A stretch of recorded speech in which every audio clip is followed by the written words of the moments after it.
nagkinahanglan gitag pare aron ta malangit. Lingay mong tupad na nagampo ka nga daghan pang magpari. Basig wa na mo nagampo ba nga daghan pang mapari, sige na hinuon mog panaways pare, sige na noon mog panglibaks pare, siging kontras pare. Muna kami sad mga buangon sa kayo matakdan sad mib, sige sa mig kontra ninyo, mag-away na, ibutang pa sa social media, magkagubot na.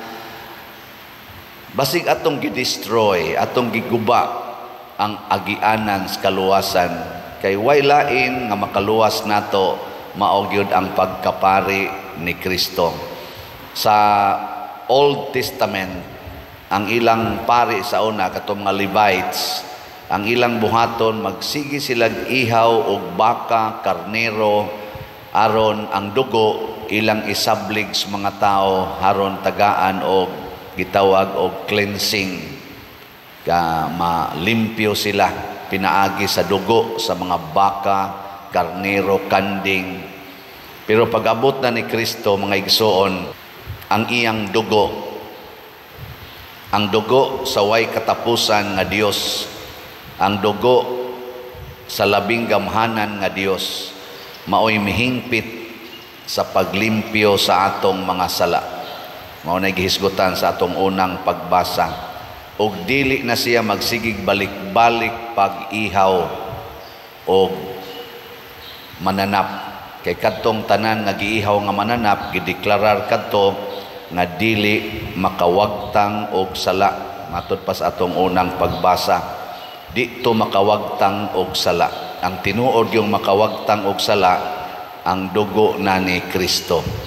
Bisag ka ng imong dugo, di na makawagtang sa sala, basta dili na makonected sa dugo ni Kristo.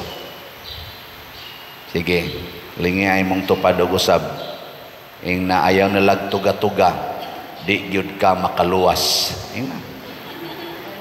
Di ka makaluwas. Kitang tanan wa gitay mahimo aron ta maluwas. Without Jesus, without the blood of Jesus, the high priest, the eternal high priest, there is no salvation. Mao na siya. Mao na kitang tanan giawhag nga mo-connect kita sa dugo ni Kristo. Nya asa man niya gihimong available dinhi sa atong ebanghelyo, gisgutan sa sa laing mga sulat, sulat di San Pablo ngadto sa taga Corinto, gisgutan gid ni kanunay nila ug mao sad ni ang gisangyaw gikan sa panahon sa mga apostoles hangtod karon, gisangyaw gyud ni kining santos nga Eucharistia, the summit of all worship. Mauna ni ang hinungdan nganong mag-prayer meeting ta, nganong naatay mga mandated organizations, kining tanan nga gibuhat nato dinhi sa simbahan, nganong magtudlo tag katekesis panahos buwan Mayo, naatay Vigil Alliance of Two Hearts, naatay prosesyon sa mga santos, magpista tas mga santos, kana tanan nga mga activities. Hasta ning atong construction sa simbahan, sa kumbento, pagpanindot aning simbahan, nindot anang lingkuranan, pamalit aning mga gadgets, gamit sa social media, the only reason, unsa man, para sa santos nga misa. Maura gyud na. Nganong mibiya mis among kinabuhi didto sa pamilya, kaming mga pari nga giordinahan, nganong dili mi magminyo, nganong dili mi mangabit. Usahay mo kawat-kawat, nganong dili mi mo tigom anang kwarta, na ami vow of poverty, chastity, and obedience. Mga kasakit ni sa among kaugalingon. Bisag kamo, masakitan man gani mo buwagan sa inyong bana, di ba? Nga naagid mo'y bana, naagid mo'y asawa, kami wa gyud, di ba? Pero nganong gibuhat man na mo para gihapon sa santos nga misa. Kung wa ning santos nga misa nga mo'y sentro sa pag-antos o sa kaluwasan nga gihimo ni Kristo, useless ang tanan natong mga gibuhat sa simbahan. Oh, kanang mag-choir, mag-lektor, wa na nay kapuslanan og way santos nga misa. Una, kaning atong pagpamaligyag slat og dili ni makonekte dinhi sa misa, wa gyapoy kapuslanan, wa tay kalainan sa mga NGO, mga business entities nga siging raise og kwarta, siging padaghag kwarta. For what? For what? Makaluwas ba ng kwarta? Ha? Lingay mong tupad. Yung na nagtuo ka nga makaluwas ng kwarta? Di, oy. Unsa may mga timailhan sa kaluwasan, be? Unsay mga timailhan nga ikaw nagsubay na sa dalan sa kaluwasan? Kanang dili pa ta mamatay ba? Unsa may timailhan nga gasubay na kasdaan sa kaluwasan? Mao ni ang mga pipila ka mga timailhan. Tanawag mahatag banis kwarta. Katagbawan. Katagbawan ba? Satisfaction. Tanawa ng mga tao nga nagsigig tigom og kwarta. Satisfied ba sila silang kinabuhi? Nganong si San Roque nang mibiya siyang bahandi, si Saint Francis of Assisi nga mibiya sa iyang bahandi, nagsulti man nga make me a channel of your peace, kay daghan kay siyang peace nga nadawat. Ana. So muna sanay ikaduha nga timailhan nga nagsubay na kas kaluwasan na kay gitawag og lasting peace. Kana bang kalinaw nga motudlo nimo nga di jud ka mahadlok. Wa jud kay kabalaka. Wa kay kahadlok. Gilingay mong tupad na wa ka mahadlok anang imong uban sa buhok. Ina wa ka mahadlok anang imong kilay. Kay daghan kay nato hadlok kay ubanon ang buhok. Ana, buhok ra gay na. Hadlok na. Hadlok kay mangunot ang naong. Ano bang hadlok na gani nganlag tiguang. Wala di na mosulti siyang edad. Nangaunsa naman tao eh. Para lang ana, hadlok na ka. Labaw na gitingalig. Ingnon ka nga higugmaan ang imong kaaway, mosamot jud kag kahadlok. Samot na gitingalig ingnon kas Ginoo, ibaligya ng tanan mong katigayunan ug ang halin ihatag ngadto sa mga kabos. Samot na jud kag kahadlok, hadlok ni ka ng uban sa imong buhok. Di ba? Hadlok lang anang bilbil. Anang bilbil ba? Hadlok kayo. Ana. Sige yung girdle haron slim tanaw niya galisod na day ginawa. Oy, kanis father ba mahimantayo nga di ako lang nang gi-imagine kay magsige mo magpapiit-piit na lisod biya na ginawa labi na iglingkod nimo nya mukaon pagyud kana dili na musud ngadto tanan nimong kinaon mo na makanser na lang nung kaskulod kay adto na mo piit dito sa kilid kay imo manggipiit. Ay sus, buhiin ang imong bilbil. Buhiin na padagandagana na diha, di ba magdagandagan ko na iglingkod nimo. Relax. Kay natay kaluwasan, dili na mo ikuan. Mo na kalinaw. Sunod kining lasting joy. Kana bang kalipay nga dili kana bitang kalipay nga makabuntog og kasuko. Daghang kay nato dali kay masuko apil na ning nagwali. Ngano man nganong dali man ka masuko pangutan ako no be imong kaugalingon kay nahadlok kang magantos. Unya kay ang pagantos mao man di ay nay sentros trabahos pari. Mao man nga si Kristo ang iyang pagkapari, mao man nga gibitay siya sa cross.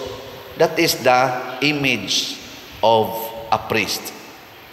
Namatod pa sa una ang karniro mo iihawon, karon si Kristo mo giihaw aron ta maluwas. Giunsa siya pag-ihaw?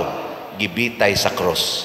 Pag-antos. Nya ningon din siya nato, kung mosunod mo nako, take up your cross. Yang anong sige makagkasuko, kay gipaantos man ka sa imong bana, sa imong asawa, sa imong mga anak, sa imong ginikanan, o sa ubang mga tao. Nya di man ka gustong magantos, nalimot man ka nga kana ding pagantos, mao man din ay makaluwas. Nasuko na ka. Ikasuko nimo, maluwas pa ka. Matiwas. Nige, lain na sang lingi be, lingi. Anto sa lagog lingi-lingi god. Samtang makalingi pa mo, ing na magsabota, ing na ba? Ing na magsabota.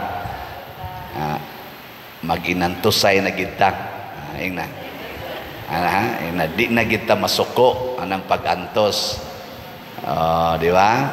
Kung ang imong silingan dili manilhig, unya ang iyang sagbot adto padong sa inyong tugkaran, silhiga ang sagbot, iapil og panilhig ang ilang tugkaran. Di ba?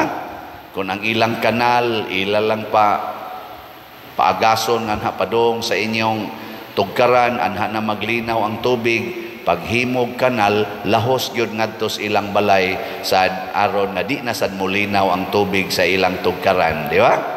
Ana no? Okay na ninyo? Di na okay. Mga tiwas kita ni. Na din sige tagbaligyag slots, dili ni tungod kay magpagarbota, muambita sa pag-antos ni Kristo. Nya sa atong pag-inambitay sa pag-antos ni Kristo, mugawas ang tinuod nga kalipay. Kay kining pag-antos mga igsoon, mao gyud ni ang the center and the only way to happiness. Asbon ako kining suffering or pag-antos mao ni ang sentro o ang bugtong tuburan sa kalipay. Mao na nga gigamit gid ni Kristo. Karon si Kristo malipayo na, matod pa sa atong pagbasa, naglingkod didto sa himaya sa iyang amahan. Iya naman ang gi-enjoy sa una. Before creating the world, si Kristo naglingkod na. Pari na siya, Ginoo na siya, malipayo na siya. Pero ni anhi siya sa kalibutan aron moantos, haron tudluan ta nga kining kalibutan sa pagantos, the valley of tears, kining atong kalibutan, dili ni nato mahimong buntugon pinaagi og paglikay sa pagantos. Mabuntog nato ang kalibutan basta moantos ta. Mao na ang nagantos, unsa itong pinulungan, ang magantos masantos. Kinsa man ang santos, mao nang mga tao nga malipayon samtang ni apas kalibutan. Masakit na sila kanser, malipayon. Kuhaan na sila sa ilang bahandi, malipayon. Lutoso na sila, malipayon. Torturo na sila sama ni Lorenzo Ruiz o mga martyrs, malipayon. Kuhaan na sila sa ilang mga minahal sa kinabuhi, kay nangabit na, malipayon. Hasta pagani ang ilang anak, kuhaon, kay gipusil sa ilang silingan, magtuo ang ilang luha, pero malipayon na mupasaylo sa nagpatay sa ilang anak or sa ilang mahal sa kinabuhi. Lain na sang lingi sa imong tupad, na gusto kang masantos? Gusto ka masantos? O kanang imong pagsimba dinhi, wa kay ambisyon nga masantos, di jud ka kakunik sa atong eternal high priest. Kay ang pag-antos mo'y atong koneksyon niya. Matod pa ni, kuan man tingin ito? Centuries ba to of the child Jesus? And mostly sa mga santos, mahimo kunong kalipay ang atong tanan nga gibuhat basta atong makunik ngadto sa cross ni Kristo. Kanang tanan nimong gibuhat ba, pagpanglaba, paglungag, pag-eskwela, pagtrabaho, hasta tingali ning pagpamaligyag slots, ako ning ikunik ngadto sa pag-antos ni Kristo. Antos biya sigig balik-balik aning basa aning palit mog slat. Uwaw na biya kayo. Antos biya nang magpakauwaw ta pabagas naong no. Pero kay nakakunik man ko ngadto ni Kristo, di ko mapulaan mo ingon ninyo pamalit mog slat. Antosa sa ninyong tigom ang inyong kwarta, dili lang para sa inyong kaugalingon, kung dili i-appeal in town ang pagpalit og slat. Di ba? Yung na magtigom na taron, aron mo palit og slat. Yung tupad, yung na magtigom ta, aron mo palit og slat. Na siya. So ang atong SBF San Vicente Ferrer's Daily Abundant Graces, nahalina na tag 22,149. Unya na ay 37,851 pa ka mga available slots, tag 500 pesos per slot. Nga nasa ni siya 16 slot challenge nga mo kantidad sad og 8,000 per challenge. Nakadawat na po tag 23 ka 16 slot challenge. Nga ang atong Mother Mary's Healing and Deliverance MMHD nahalina na po ta og 527 para ni Kapilinya di Fatima, napay 5,473 nga available, tag 1,000 pesos per slot.